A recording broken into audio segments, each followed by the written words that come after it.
My stepmother color-coded every aspect of our lives and published a book about our picture-perfect blended family. Meanwhile, all 6 of us kids secretly ran a Discord server called Enduring Elise. When I refused to let her use my late mom's mixing bowl for a cookbook photo shoot, she tried to get me shipped off to a therapeutic boarding school. Elise believed she had crafted the ideal step-family, but the 6 of us had a different version of the story. Growing up, I thought every home had a color-coded calendar on the fridge. Mondays were blue for Tyler's sports, Tuesdays were green for Ava's dance class, Wednesdays were purple for Leo's tutoring, Thursdays were red for Grace's violin lessons, Fridays were yellow for my soccer practice, Saturdays were orange for Caleb's art workshop, Sundays were designated for family time. 8 people squeezing around a table meant for 6. Elise would beam at her radiant clan while passing the salad. I was 9 when my mom passed. The 2 years that followed with just Dad, Grace, and Caleb were quiet but genuine. Then Dad met Elise at grief counseling, and suddenly our house was filled with strangers. She moved in with her 3 kids, Tyler, who was my age, Ava, who was 13, and little Leo, who was 7. 6 kids packed into a 4-bedroom home. 23 framed photos now cluttered the mantel where there had once been just 3. By the time I turned 12, I began noticing the silence that sat between us kids. It didn't hit me all at once, just in small moments. Grace always seemed to need the bathroom the second Ava walked into the kitchen. Tyler's smile would falter whenever I talked. Sunday dinners felt like strategic missions, never sitting next to each other, never reaching for the same plate, avoiding eye contact like it was radioactive. Elise would joke about having the most well-behaved children in the world. We'd all laugh, brittle and sharp as broken glass. When I turned 13, I had mapped out every silent battleground in the house. The basement rec room where Tyler accidentally erased my saved games every week. The kitchen island where Ava spread her homework exactly where Grace liked to eat. The bathroom shelf where someone kept shifting someone else's toiletries to the guest bath. I thought it was just growing pains. Elise called it beautiful chaos. It was Grace who helped me see the truth. She'd started pointing things out, like how Tyler had suddenly developed a mysterious allergy to our laundry detergent, or how Ava got migraines every time we suggested watching one of Mom's old favorite movies. We'd all learned how to navigate around one another, preserving Elise's illusion of peace. At Elise's 40th birthday party, she insisted we all pitch in to make it special. The kitchen turned into a war zone masked as party prep. Grace used the last of the vanilla extract Ava needed. Tyler stashed the good mixer when he saw me heading for it. Caleb accidentally knocked over Leo's frosting supplies. That evening, 6 separate desserts lined the counter, each more subtly antagonistic than the last. Elise gushed, "My babies all made something just for me." She couldn't see the tension in every sugary smile. The breaking point came when I was 15. I needed to print out an essay and used Ava's laptop. That's when I discovered the Discord server, Enduring Elise. Every single kid was on it, even 10-year-old Leo. The messages dated back 3 years. Tyler had created it after Elise's first forced bonding camping trip, the one where we had to share tents. The chat was ruthless. Real-time updates on bathroom availability, mood alerts about Elise's emotional climate, countdown timers for the end of mandatory family activities. The channel that made my hands go cold was called Exit Plans. Tyler was tallying days until college. Ava had figured out which relatives might take her in during summer breaks. Grace had researched early graduation. Caleb had stashed brochures from boarding schools under his bed. Even Leo had asked if he could go to sleepaway camp. But the hardest channel to read was one called Words We Don't Say. Grace wrote about hearing Elise humming in our mom's kitchen and wanting to scream. Caleb confessed he sometimes forgot what Mom's voice sounded like and resented Elise's laughter for taking up the quiet.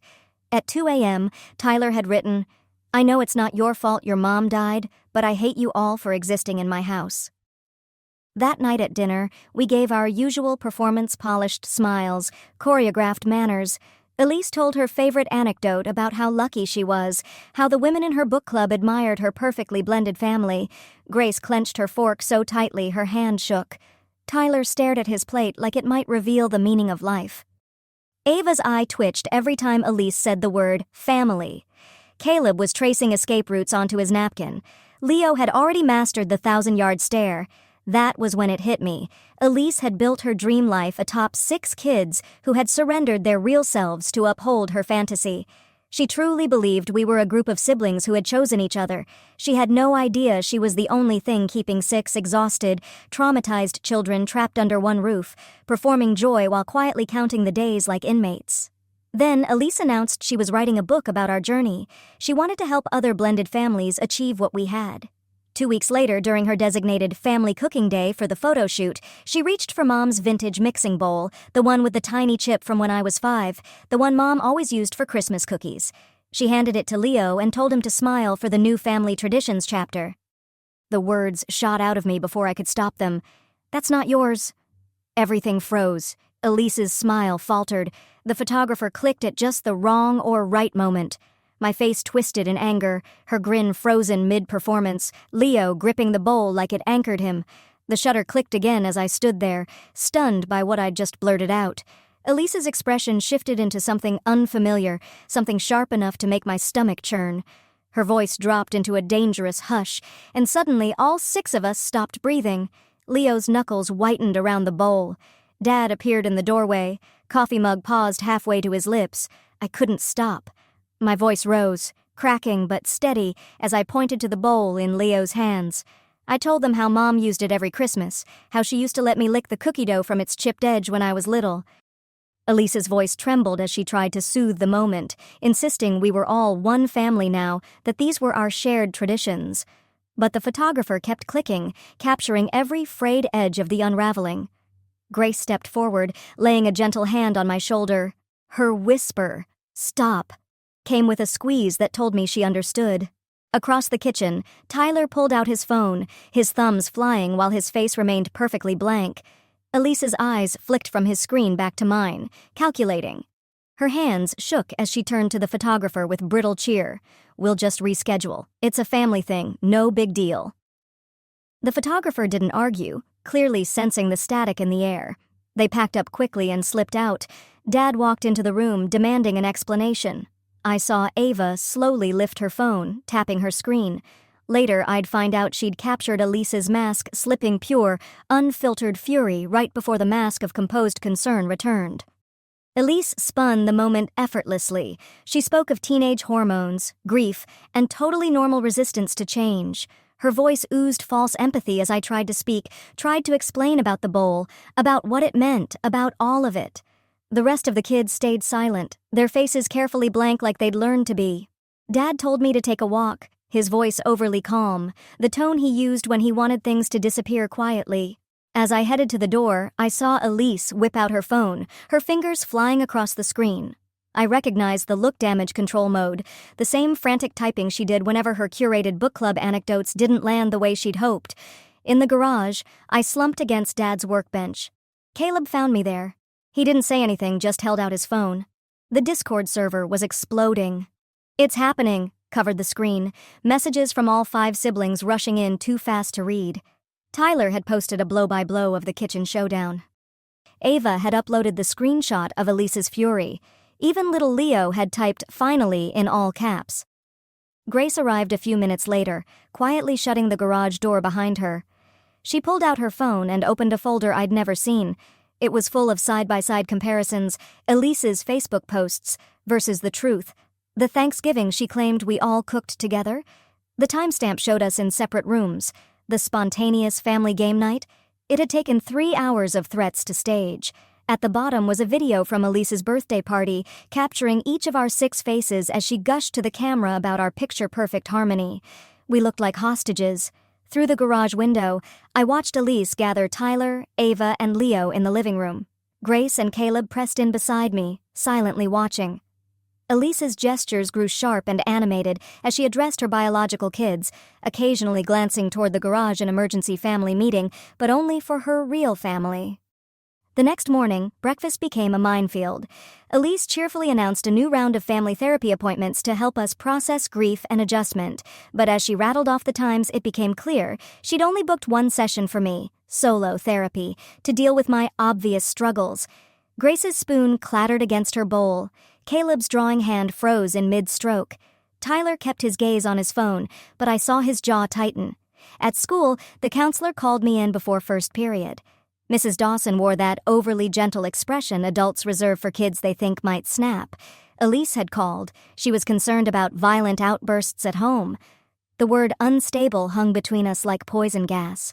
I sat there stunned as Mrs. Dawson asked if I felt safe at home, if I had thoughts of hurting myself or others. Later, Tyler approached me at my locker. His usual frosty detachment had cracked a little. 6 kids with a color-coded calendar and family time in air quotes, he said. Elise is running this house like a corporate merger where no one wanted to merge. He told me Elise was spiraling because the photographer had posted the kitchen confrontation to Instagram before she could stop it. The comments were already piling up, concerned strangers asking if this was part of the book project or if something was wrong. Elise's perfectly manicured image was starting to fracture.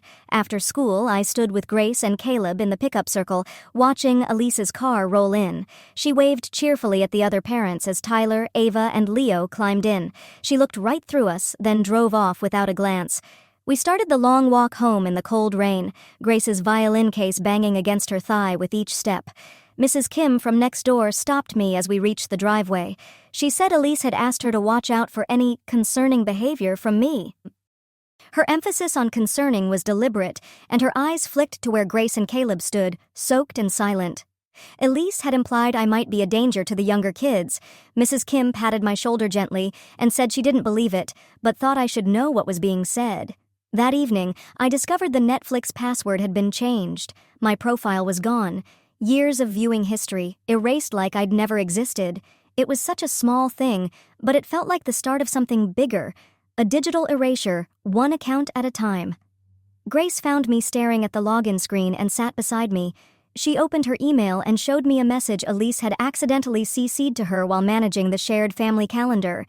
The subject line, Chapter 12, When Love Isn't Enough, Dealing with a Troubled Stepchild. My name appeared 17 times in the first paragraph alone.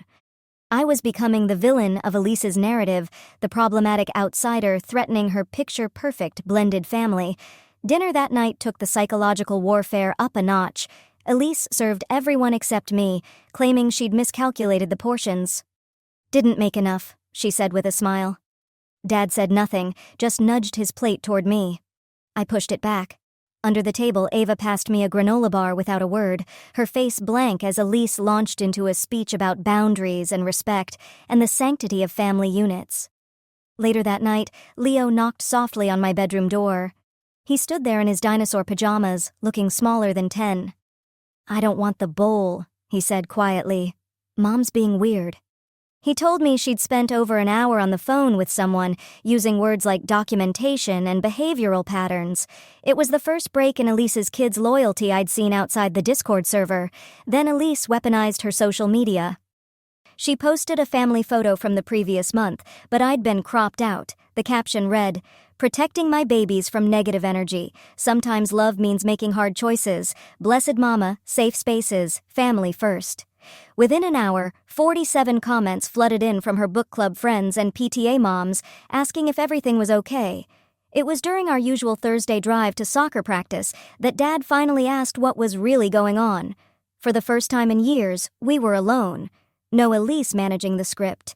I showed Dad the Discord server on my phone. Not the messages themselves, just proof that it existed.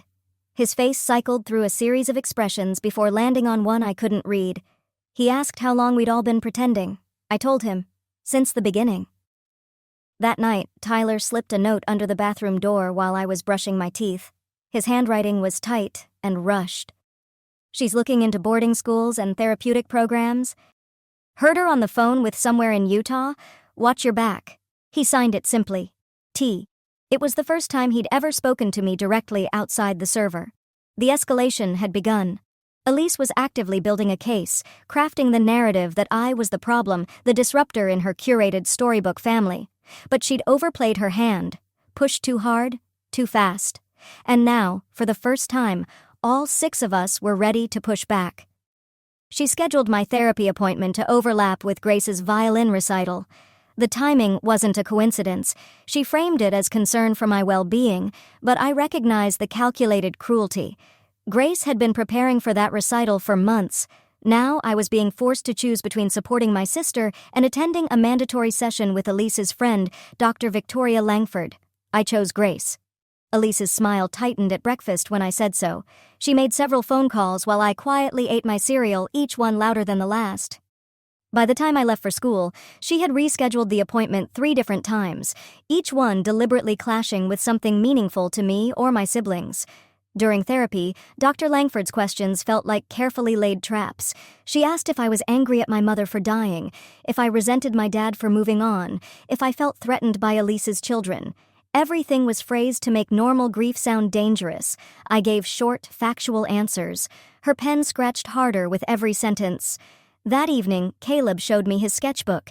He'd been recording everything for 3 years. Page after page of precise haunting drawings, dinner scenes with invisible walls, birthday parties with frozen, forced grins. One image showed all 6 of us as puppets, Elise holding the strings. The visual record of our silent misery was undeniable. Leo began to resist Elise's version of events. He stopped cooperating with her stories about my supposed instability. He'd overheard her in the bathroom, rehearsing lines, her face contorting into practiced concern, saying things like grief-fueled aggression and teenage volatility. When she asked him to confirm that I'd been acting strange, he just shrugged and walked away. Tyler noticed. He seemed rattled by his little brother's quiet rebellion. I spent hours printing out Discord transcripts, building a paper trail of our collective suffering. The printer ran out of ink twice. I made 3 sets of copies, one hidden in the rafters of the garage, one stashed in the hollow base of Mom's old jewelry box, and one sealed in a plastic bag and buried beneath the rose bush in the backyard. Dated, documented, proof of 6 kids trying to survive. After Mrs. Dawson's report noted inconsistencies in family structure, the school recommended mediation. Elise refused. She claimed I needed individualized help, arguing that group sessions would just give me a platform to manipulate the younger children. She scheduled another solo therapy session with Dr. Langford again. This time it overlapped with Caleb's art show. The pattern was so blatant, even the other kids were starting to talk about it, everyone except Dad. Grace launched an anonymous blog about toxic positivity in blended families. She only shared it with 3 close friends, but within days, the comment section was flooded. Stories poured in, kids being told to form instant bonds, families built on performative joy, the exhaustion of keeping up appearances. Grace's post about mourning a mother while being forced to smile for a stepfamily went viral. Over 200 shares. One afternoon, I followed Elise to her coffee date with her book club friends. I sat in a corner booth, phone recording in my lap. I listened as she wiped at imaginary tears and described my so-called violent outburst, how she feared for her children's safety, how devastating it was to see me unravel. Her audience nodded, murmuring sympathy. They offered suggestions, therapeutic boarding schools, wilderness programs. I captured it all. That evening, Dad's mother called. Elise had reached out to her personally, expressing serious concerns about my behavior. She gently suggested it might be best to limit my visits for everyone's safety. Grandma's voice was laced with confusion and concern. She told me she'd never seen anything alarming in my behavior. I explained what had been happening, and her silence on the other end said more than words could. She promised to speak with Dad directly. Elise's provocations escalated. She made cutting comments about my mom's death, left pamphlets for grief camps on my pillow, and scheduled sudden mental health check-ins during homework hours. I responded with quiet precision, documenting everything. I kept a notebook where I logged dates, times, and direct quotes. When Elise noticed I was writing during one of her lectures, her mask slipped. She demanded to see what I was writing. I told her I was journaling my feelings, just like Dr. Langford had recommended. The lie was delicious. The family reunion was 3 weeks away. Elise declared I could only attend if I showed significant emotional progress in therapy and publicly apologized for the mixing bowl incident. The deadline made her desperation obvious. My cousins would be there, people who knew me from birth, people who remembered Mom. Elise couldn't risk them seeing the cracks in her version of events. Ava found me alone in the kitchen one evening. She kept glancing over her shoulder before speaking. Her confession came in a quiet rush. Elise had done this before. In her first marriage, she'd painted Ava's dad as unstable whenever he pushed back on her parenting. She'd slowly convinced everyone that he was the problem, until he finally gave up exhausted from trying to defend himself against a false narrative. Ava had seen it all happen before. She knew what we were up against. Elise's composure shattered publicly during her next book club meeting, held at our house. One woman casually asked about the Instagram post from the cookbook shoot. Elise's carefully practiced voice cracked. She called me an ungrateful brat who refuses to accept love. The room fell into an awkward hush. Several women exchanged looks. Elise scrambled to recover, but the damage was done. Her perfect stepmother persona had taken its first visible hit. 2 days later, Elise cornered me in the laundry room. Her tone was syrupy and sharp. She made her terms clear. Apologize for the bowl incident, cooperate with her book promotion, attend therapy without resistance, or she would recommend residential treatment to Dad. She waved brochures in front of me, 3 different programs that specialized in teens with attachment disorders. Her smile was full of triumph as she laid out her ultimatum. Emma's car became our war room. All 6 of us packed into it the moment Elise left for her Thursday yoga class. "She's not raising kids. She's building a case," Grace said. "This isn't parenting, it's strategy." The vote was unanimous. We were done pretending. Tyler dropped the biggest revelation. Elise had already spent part of her book, advance on the kitchen remodel and new furniture. If the project collapsed, she'd have to pay it back. Her financial panic explained the frantic pace of her manipulation. We devised a simple plan. No more covering for each other's absences from her orchestrated family bonding events. No more fake grins in photos. No more rehearsed affection at dinners. We wouldn't be openly rebellious. That would just feed her victim narrative. We'd simply stop playing along. No more acting like the family she wanted us to be. The shift was immediate and subtle. At dinner, we chose our own seats, not the ones Elise assigned. Tyler sat next to me. Ava sat beside Grace. Leo wedged himself between Caleb and me. Elise's eyes flicked around the table, trying to assess what had changed. When she mentioned we were sitting wrong, we all shrugged at once. Dad noticed the new dynamic right away. He looked genuinely puzzled watching his 3 biological children engaging naturally with Elise's kids. Real conversations began to replace the scripted, stilted exchanges. Caleb showed Leo his latest sketches.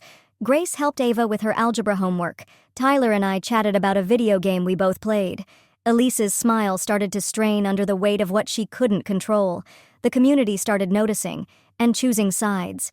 3 neighbors approached Dad not with concerns about me, but about Elise.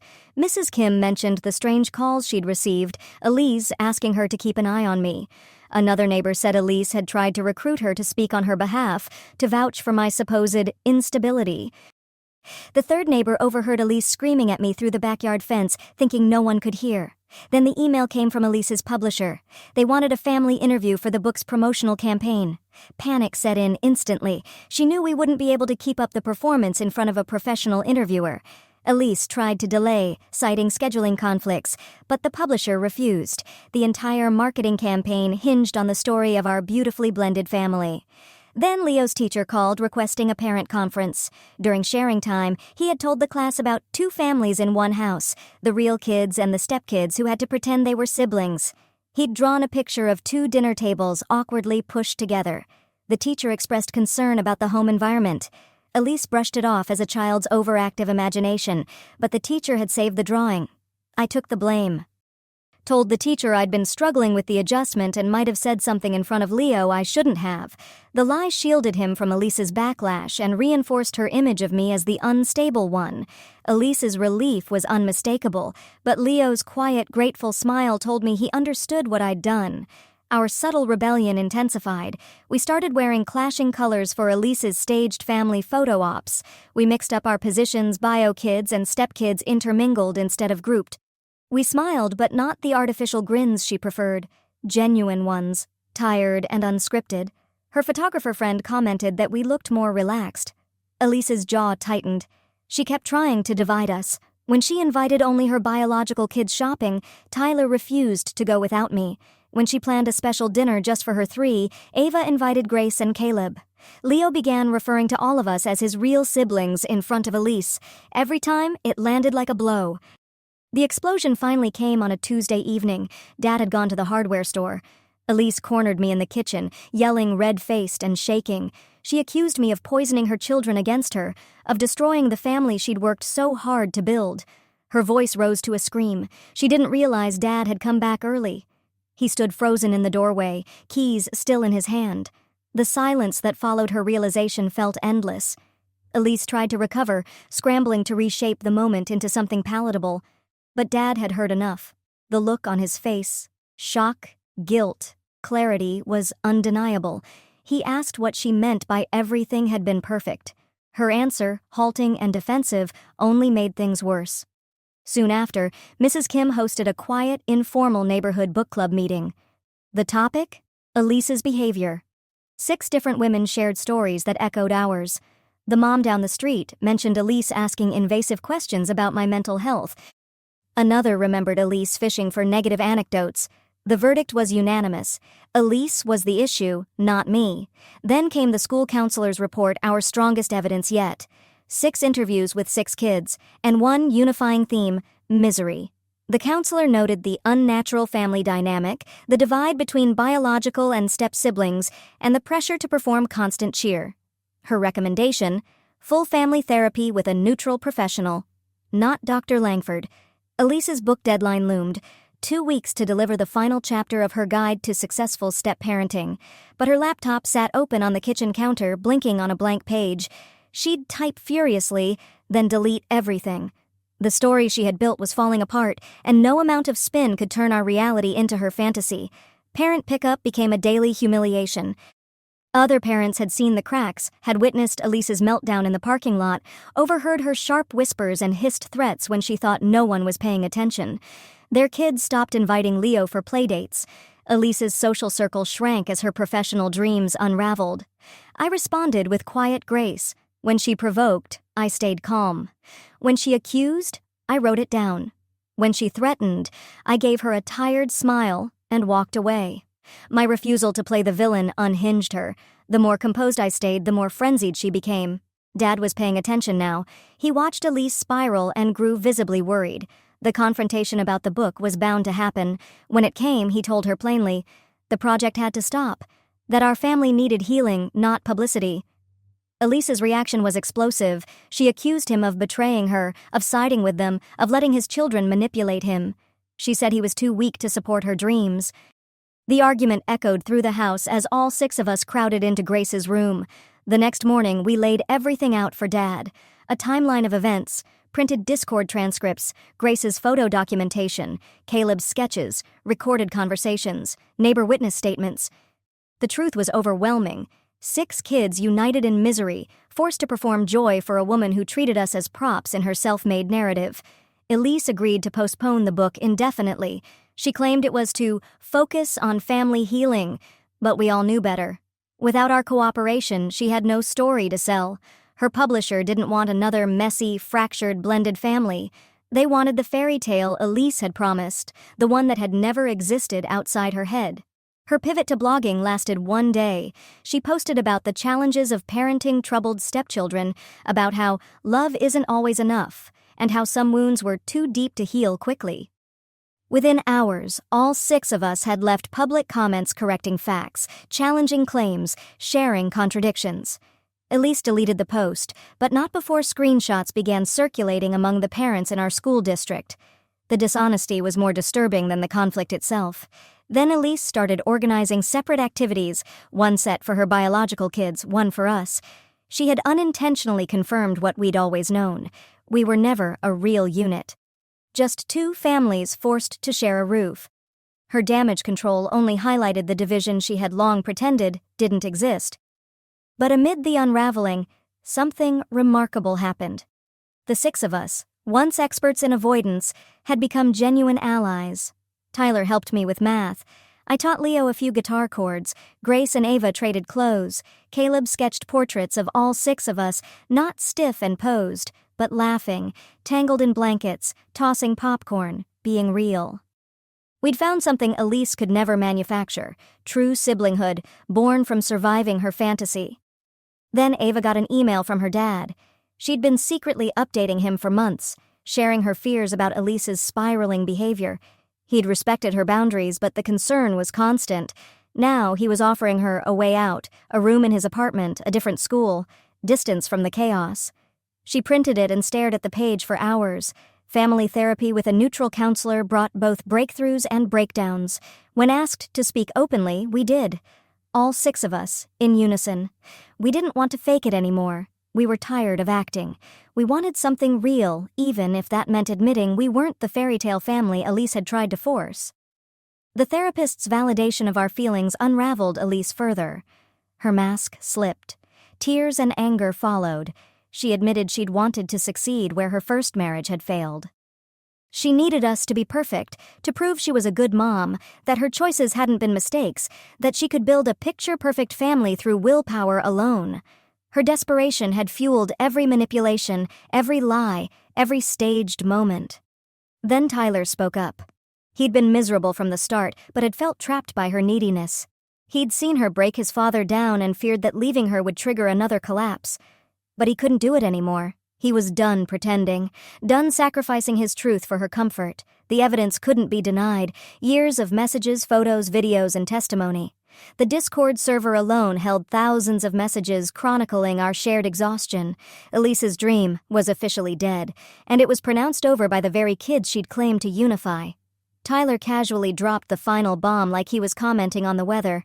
Oh, and Mom used the book money on the kitchen cabinets.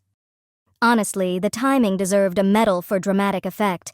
The truth wasn't glossy.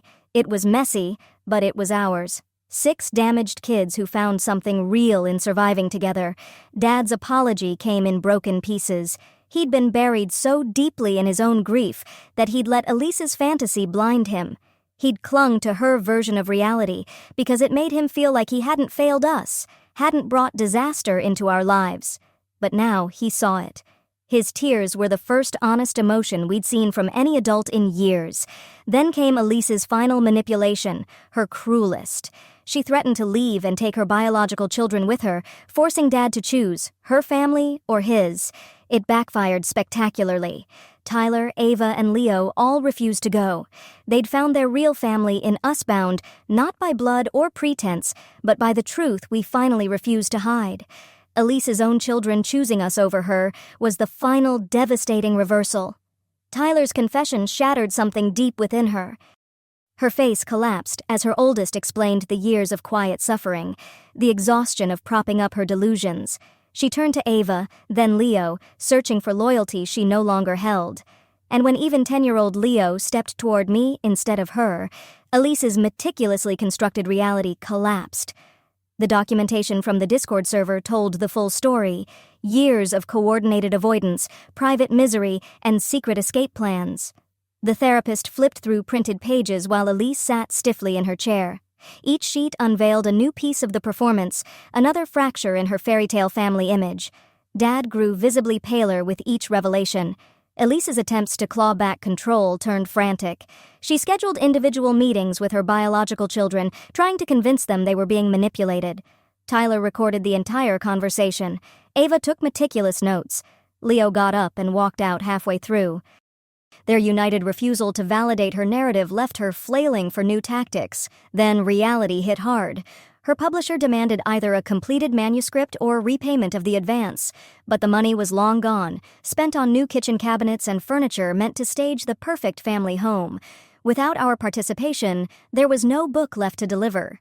The deadline came and went with Elise still staring at an empty screen, the cursor blinking like a silent accusation. Dad initiated separation proceedings, not yet divorce, but a step toward breathing space for everyone involved. Elise's reaction was volcanic. She swung wildly between sobbing pleas and scathing accusations. I had corrupted her children. Dad was spineless. The therapist was biased. Everyone was to blame except her. Moving day arrived. All 8 of us were present. Elise packed briskly, her movements sharp and bitter. She made one final attempt at manipulation, telling her kids they had to choose her or this broken family. Tyler helped me carry her boxes to the car. Ava coordinated packing the kitchen with Grace. Leo sat quietly on the porch steps between Caleb and me, his small hand holding mine. The mixing bowl became the last battle. Elise reached for it, claiming it as hers since she'd been using it regularly. I could have protested, made a scene. Instead, I wrapped it in newspaper and handed it over. She needed the illusion more than I needed the bowl. My memories of Mom didn't live in ceramic. Elise's departure should have felt like a win, but it didn't. It felt quiet. 6 kids stood in the driveway, watching her car pull away, her children still with us, by choice. The house shifted instantly. Not healed, but honest. No more choreographed dinners, no more forced photos, no more pretending to be something we weren't. Tyler claimed the basement room Elise had always forbidden him to use. His first act? Deleting the Enduring Elise server and creating a new one, just for us. The tone changed. Messages moved from survival tactics to real conversations, movie nights, homework help, shared memes, normal sibling things we'd never had the chance to enjoy. Ava decided to stay, even after her dad offered her a place to live. She set up regular video calls with him, but chose the family she'd found through truth, not obligation. Her bond with Grace transformed, no longer tiptoeing around each other, but laughing, sharing clothes, doing each other's nails without Elise's forced sisterhood hovering over them. Leo had the hardest time adjusting. At 10, he'd spent most of his life performing happiness. Real emotions confused him. He'd instinctively smile for posed pictures, then remember he didn't need to. Caleb helped him through it, using art to give him a voice, teaching him how to express, not suppress. Dad wrestled with guilt and relief in equal parts. He had missed the signs. But he was present now. He was trying. Family dinners became optional. Sometimes all 6 kids showed up, sometimes just 2 or 3. The freedom to choose made the food taste different. We ate leftovers on mismatched plates. No one took pictures. No one posted anything. Elise's attempts to control us from afar failed quickly. She started a blog about parental alienation, accusing me of turning her kids against her. But Tyler, Ava, and Leo each posted their own truths detailing years of subtle manipulation and emotional pressure. The blog vanished within a week. School noticed the changes almost immediately. 6 kids who had once kept their distance were now sitting together at lunch.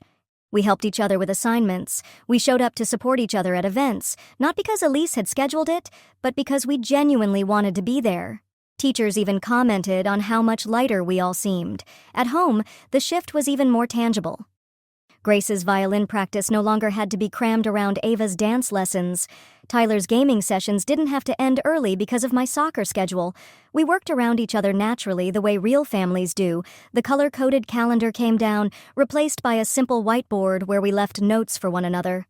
Leo began calling me his brother, not stepbrother, not Elise's preferred bonus sibling phrasing, just brother. The first time he said it, I had to excuse myself. I wasn't exactly crying, but it was close. Grace found me in the garage and sat beside me in silence. She didn't need words to understand. Dad started learning how to cook more than just survival meals. We took turns in the kitchen sharing recipes we remembered or discovering new ones together. Tyler turned out to be surprisingly good at stir-fry. Ava made ridiculously good brownies. We ate our wins and disasters around the same table. No one took pictures. There were no captions, no hashtags. Elise's financial situation collapsed quickly. With the book advance gone and no manuscript to turn in, she couldn't afford the apartment she'd envisioned. She moved back in with her mother, who had always fed into her delusions. Her once curated social media shifted into vague, inspirational quotes about resilience, fresh starts, and personal growth. That first holiday without Elise felt strange.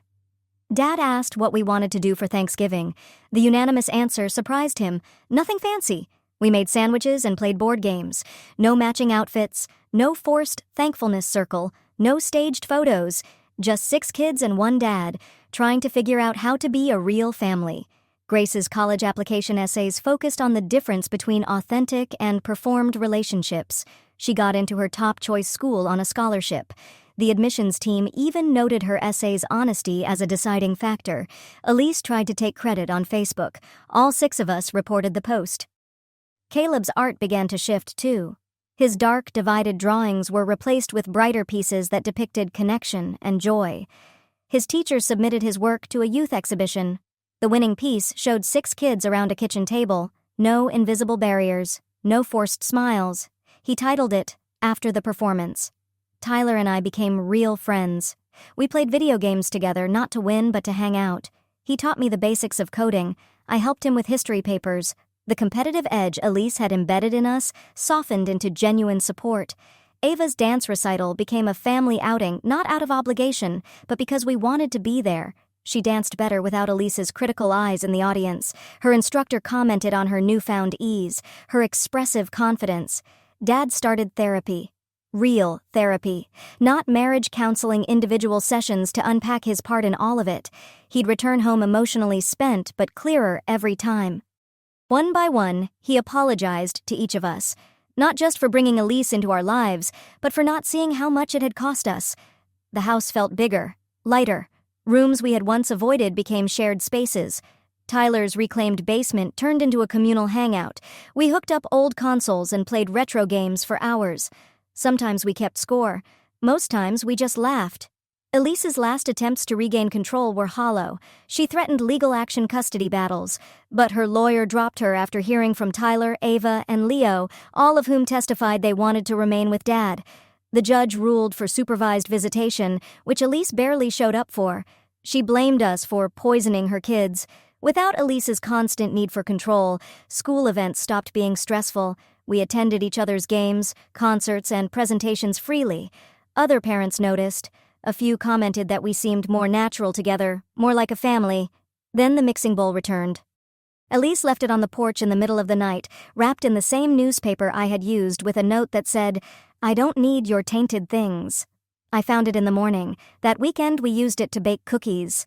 All 6 of us crowded into the kitchen, trading off measuring and mixing. We used Mom's recipes. But the laughter and chaos were ours. Dad started seeing us, not as a unit, not as Elise's blended vision, but as individuals. He learned Grace's music preferences, Caleb's evolving art themes, my latest soccer stats. He noticed. We weren't perfect, but we were real. He started asking Tyler about coding, Ava about her dance classes, Leo about his dinosaur obsession. Conversations unfolded naturally, no more rigid family bonding meetings scripted by Elise. The final therapy session before Elise officially moved out revealed just how far we'd come. 6 kids who had once tiptoed around each other now chose to sit side by side. We talked about boundaries, respect, and how real connection can't be forced. We spoke honestly about the difference between being assigned a family and choosing one. The therapist watched us with quiet amazement, visibly moved by how far we'd come. Elise's last attempt at control came through Leo. She sent him gifts packages with handwritten notes about how much she missed her baby, trying to guilt him into visiting. But Leo brought the gifts to our family meeting. We talked about them together. It was Leo's choice to donate the toys to a local shelter. That decision was entirely his. Elise's grip on her children had dissolved. Our new normal took shape gradually. Homework was done around the kitchen table with whoever was around to help. Dinner might be all 8 of us, or just 3. It didn't matter. What mattered was that we'd stopped pretending. We got to know each other's real preferences, not the versions Elise had assigned us. Tyler loved horror movies. Ava had a thing for twisty mysteries. Leo was obsessed with space documentaries. 6 months after Elise moved out, I helped Dad take down the old color-coded calendar. Behind it, we found Grace's height chart, drawn in pencil back when it had just been the 3 of them. Before Elise, Dad traced the faded lines with his fingers, remembering. That afternoon, we added new marks for all 6 of us, not because anyone told us to, because we wanted to track our growth together, the real kind. The Discord server changed, too. It evolved into a casual group chat filled with inside jokes, daily updates, random memes. No more strategy sessions, no more survival playbooks. Just 6 kids who had become true siblings in the aftermath of someone else's collapsed illusion. We still called it surviving together, but the meaning had changed. We weren't surviving Elise anymore. We were just surviving life together, like real families do. Thanks for reading our story. Wishing you a good day ahead until next time.